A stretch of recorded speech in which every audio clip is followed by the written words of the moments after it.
Hello, good morning, and welcome to another episode of Thought Architecture. My name is Justin, and I'm your host. As we dive into the greater mechanisms of the mind, how we construct our thinking, and what can we do to change it, to remedy it, or to find any issues in the mechanics, the spanner in the works, as it were.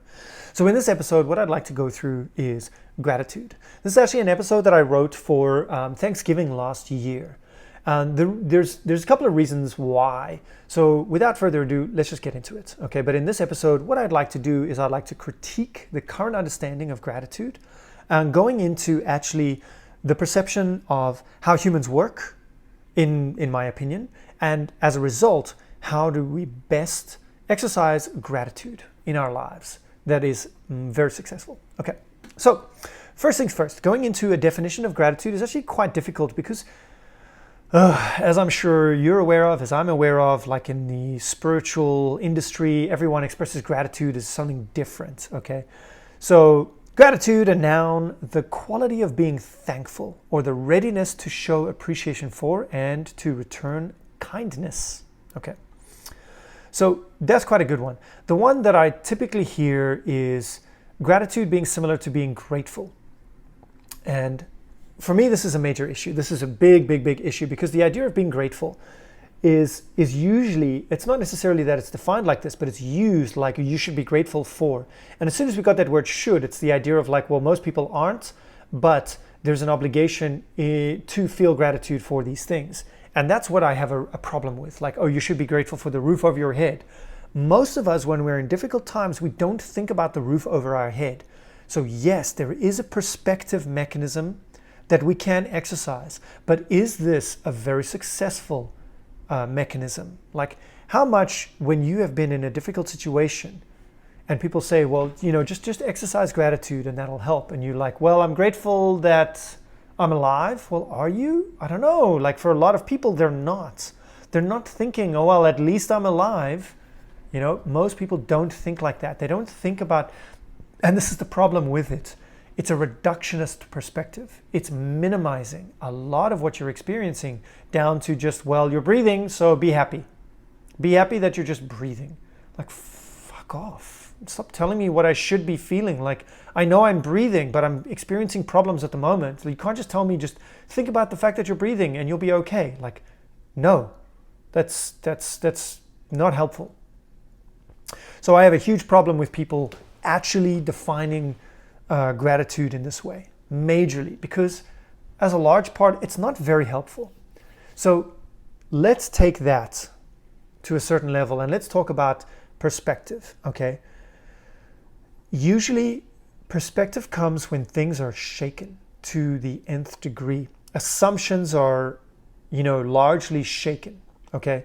So for example, when someone has a serious, sudden negative event, let's say someone's hit by a car.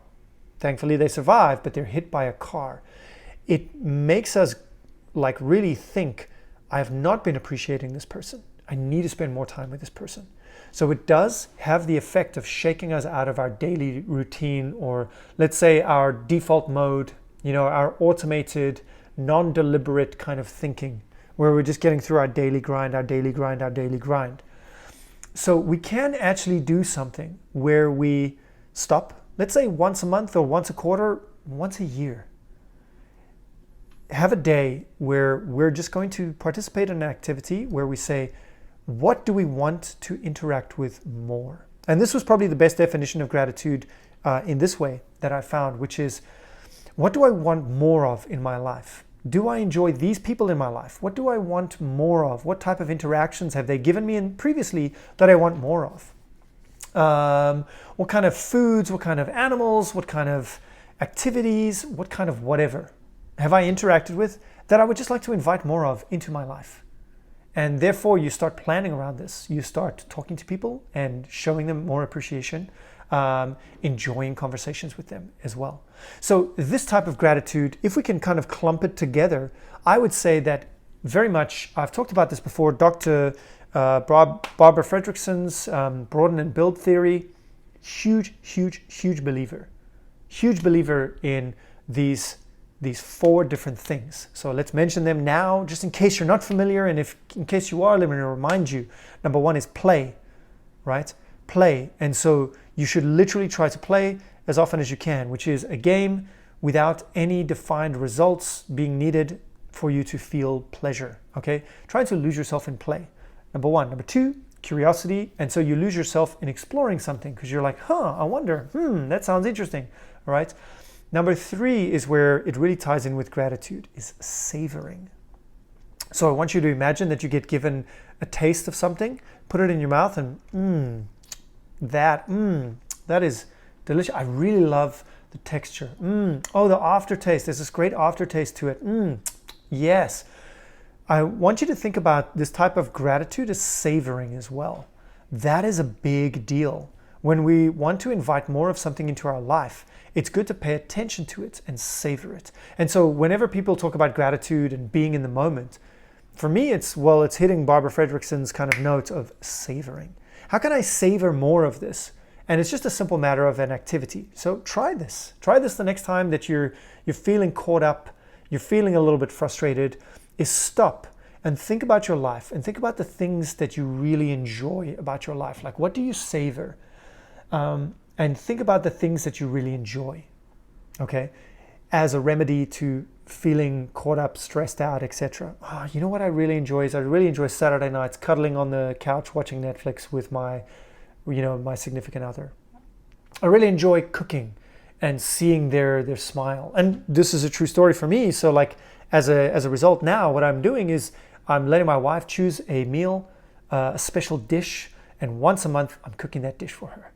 And the previous one was a chicken and mushroom pie because I wanted to experience a savory pie, like a traditional British one. She wasn't so interested in steak and kidney. She doesn't like offal. So kidney was out. And steak and ale pie, I was like, maybe cooking with something like that. I'm thinking maybe actually of doing like a steak and Guinness type of thing next time, like a darker pie. But anyway, needless to say, she loved it. And so the idea is more along the lines of noticing her response and her appreciation. It's not just her appreciation of the food, but her appreciation of my efforts. I put in effort, and as a result, she came back and she was like, I love that you cook for me.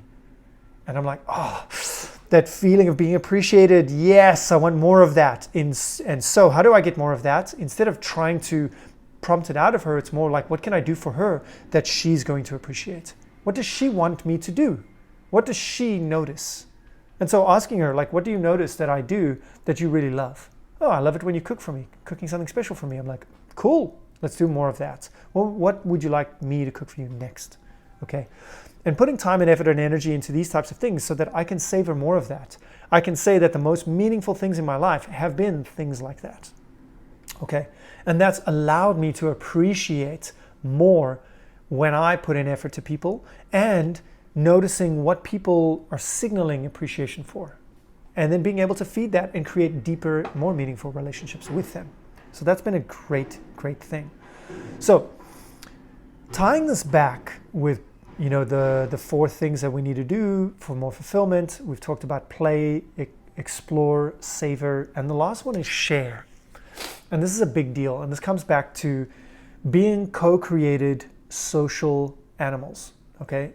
Humans, it's no surprise, I think that we're social beings. A lot of the science backs me up on this. There's a social brain theory. You can check it out. One of my favorite books on this is The Social Brain by Professor Richard Crisp. And he is a professor of sociology, I think it is, from the university somewhere near Bath. It's the southwest of England. Love this guy's stuff. It's great. Fantastic. Can't praise that book highly enough for layering the information out in a certain way. And I love it. I think it's fantastic. Now, the main thing is that we are wired to be social animals above everything else. And a lot of our cognitive biases, the way that we lose our individuality, actually comes in with the need to be part of a group. And so when it comes to gratitude, actually gratitude practices that have to do with a group are far more impactful. So I just gave you the gratitude and the savoring practice and how I look for it in other people, that appreciation of me. And I'm like, oh, they're expressing gratitude for me and enjoying what I've got to give. And as a result, I can give more of it as well because I enjoy giving people what they enjoy. So there is this relationship with gratitude with other people, not just like, oh, there's a roof over my head. Okay? So that's a big deal.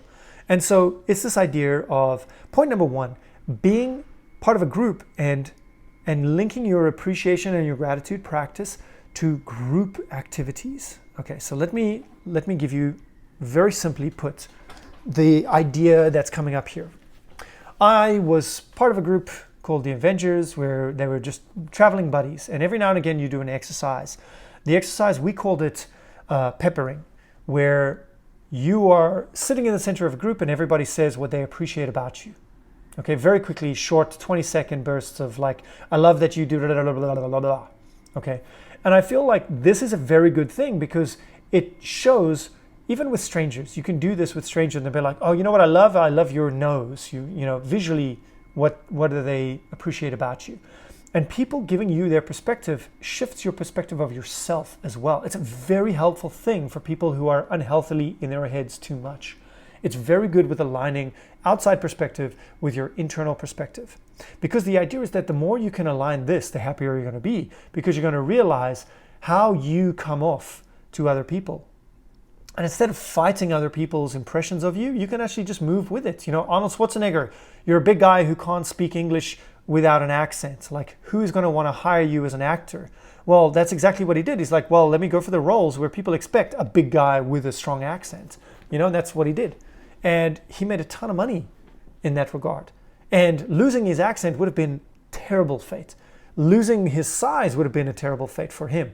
And he became one of the quintessential action heroes as a result of just leaning into that public, let's say, gravitas, you know, the public perception, all right? And him identifying as it as well by owning that and saying, well, I am this. So yeah, sure, why not? So me saying like, well, I wanted to be a 200 kilogram, like, you know, brick poop house. Well, why? Well, because I thought that that's what powerful was and I wanted to feel powerful. And instead listening to what others perceive me to be. Oh, well, you're a smart guy. Cool, well, you know, I could be the smart guy because that's also powerful as well.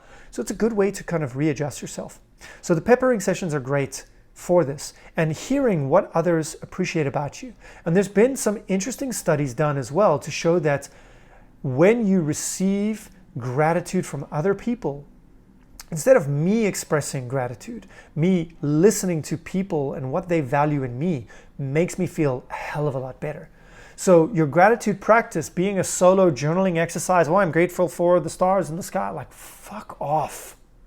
Why don't you go to some people and get gratitude from them? What do you appreciate about me? What is it that who I am and what I do that you like? What are the things that you find delicious about how I interact with the world? And just listening to that. And if there's a person in front of you who can't think of a damn thing, you change up your people around you, okay? So it's a lot easier to do with people who are known for this type of thing, who have expressed this type of thing before. And so I highly recommend it as well.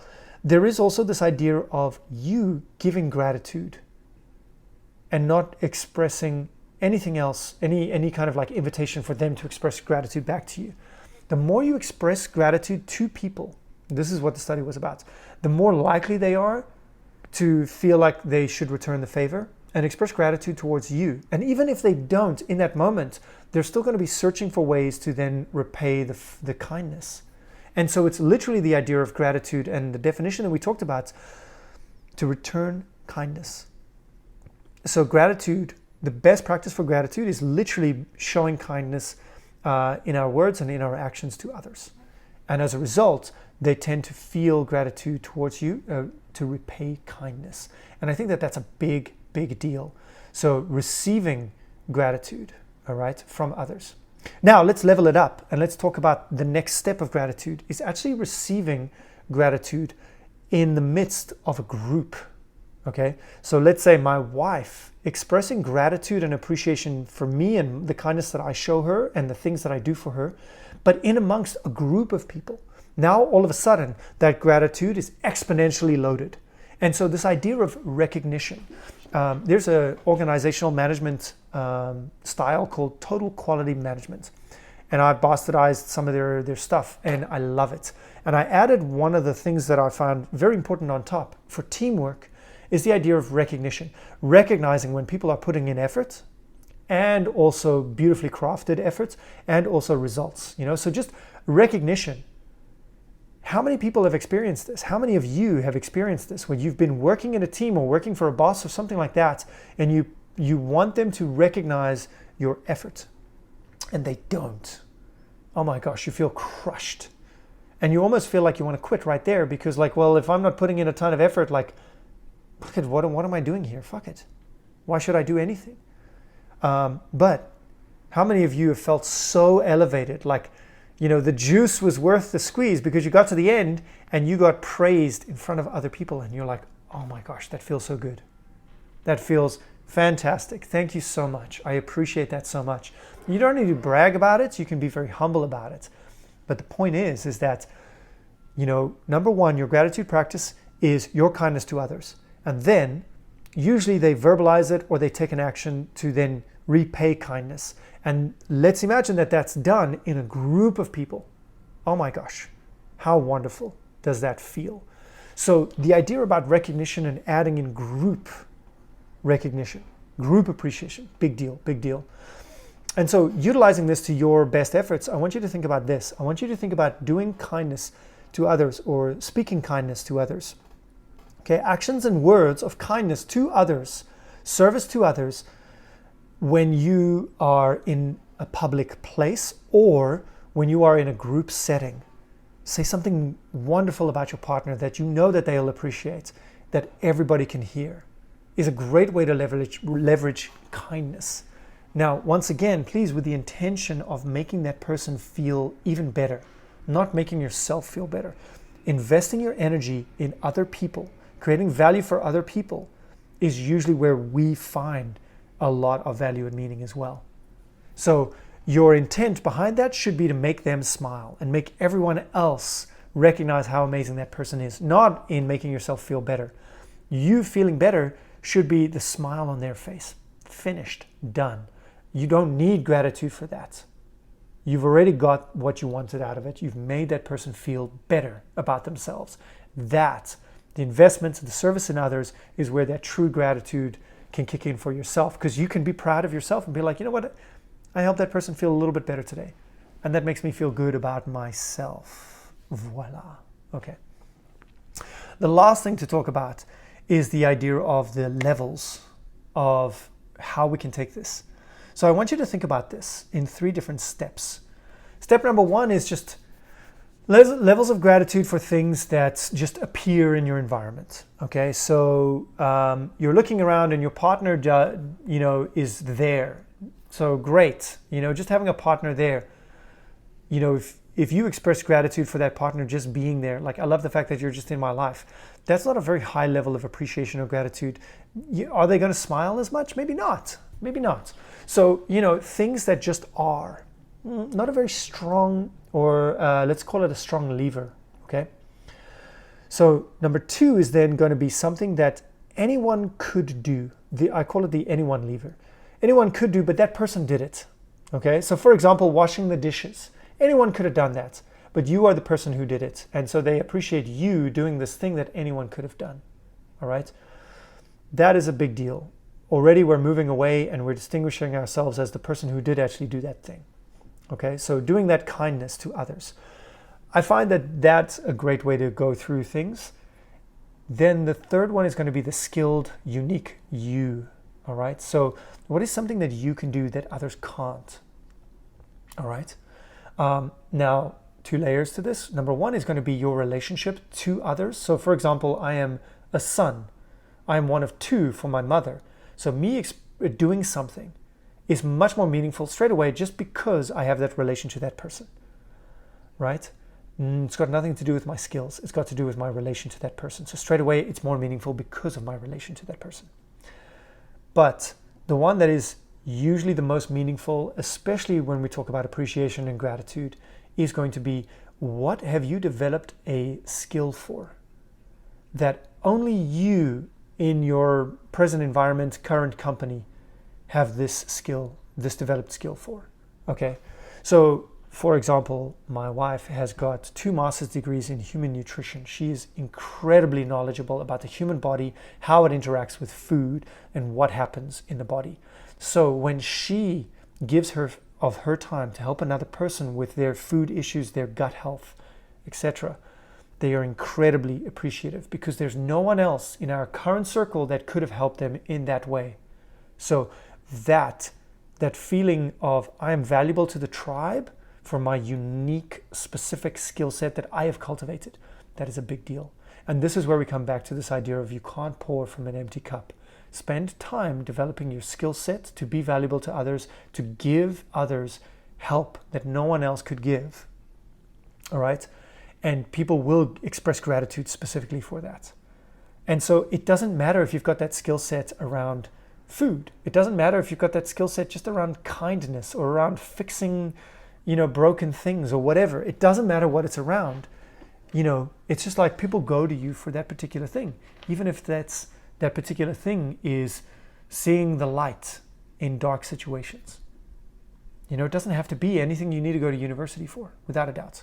And people will appreciate it. So that's the thought behind today's episode. It's this idea of gratitude. Throw away this concept that self-help gurus talk about where they say like, oh, you should be grateful for the sun, the moon, the roof of your head, the food in your belly. And let's think about gratitude more leveraged around the social animal that you are and about kindness and gratitude practice and feeling good about yourself. Feeling good about your situation is about investing time and energy in others and seeing them smile, okay, makes you feel better straight away, right? That's gratitude practice number 1.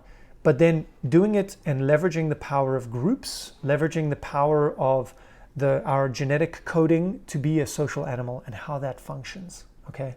So there's a couple of exercises that I've mentioned, in groups, talking about how much we appreciate people or how much they mean to us. That's a big deal. That's a big deal.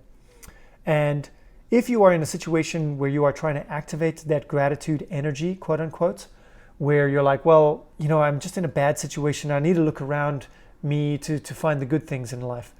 May I recommend that you look in a bad situation for opportunities to develop your skills? Because ultimately, I think that it's not a gratitude practice, but that'll get you out of the feeling bad about yourself mindset, right? Looking around at yourself and thinking, I'm in this terrible situation. Oh my gosh, but I don't want to feel like I'm in a terrible situation. So what can I do? Well, silver lining. Well, at least I've got a roof. No, don't minimize it. I'm in a terrible situation now. What skills does the situation call me to develop that will then mean I'm never in the situation again? So it's not related necessarily to gratitude, and I'm going to do another episode on it, but it's about seeing opportunities. Okay. So stay tuned if you want that episode. If not, I hope you've enjoyed this episode on gratitude. Maybe you can explore some. I am grateful. I really enjoy making these podcasts and just getting a message from like my mom and my friends like, hey, that was a great episode. And that'll keep me doing a lot more. So I appreciate you. I appreciate all of you. This is the end of the episode. I've been Justin. This has been Thought Architecture, and I will see you in the next one.